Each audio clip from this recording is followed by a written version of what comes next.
چلتے ہیں کہ یہ غریب نواز کی خدمات کا کیسے انکار کر رہے ہیں. وہ لوگ جنہوں نے کبھی چھٹپئیے کو بھی اسلام سے مشرف نہیں کیا, وہ غریب نواز کی تعلیم کا اور غریب نواز کی تبلیغ کا مذاق کیسے اڑا رہے ہیں, وہ ذرا سنیں.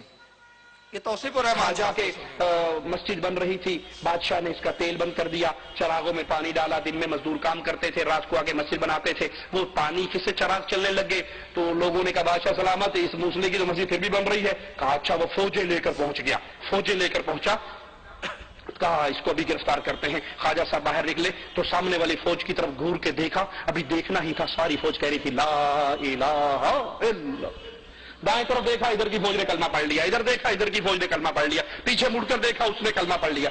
بادشاہ سلام کہتے ہیں ہاں جی, کیوں آپ لوگوں کو مسلمان کرتے ہیں؟ کہا لوگوں کو تو میں کرتا ہوں, یہ فوج جو تم مجھے مارنے کے لیے لایا, ان کو کلمہ میں نے پڑھایا؟ کہا نہیں, کدے تیری ساری فوج کلمہ پڑھ رہی ہے.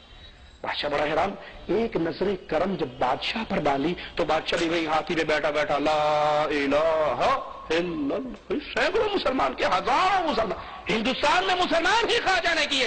اگر اس نے ہندوؤں کو مسلمان کیا ہوتا تو کبھی ہندو اس سے راضی ہوتے؟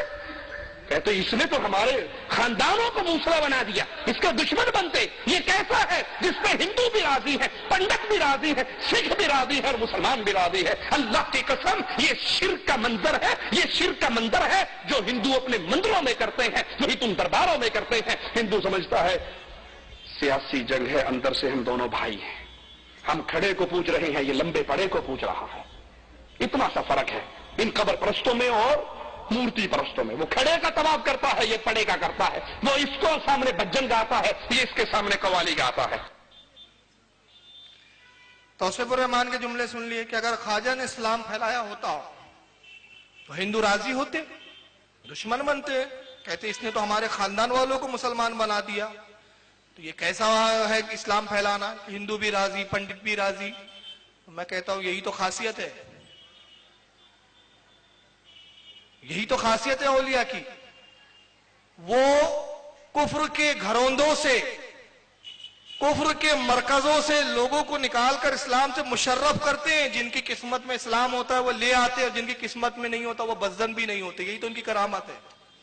اور تمہارا حال کیا ہے, ایک ہندو کو مسلمان بناتے ہو اور پورے ہندوؤں کو بزدن کر دیتے ہو.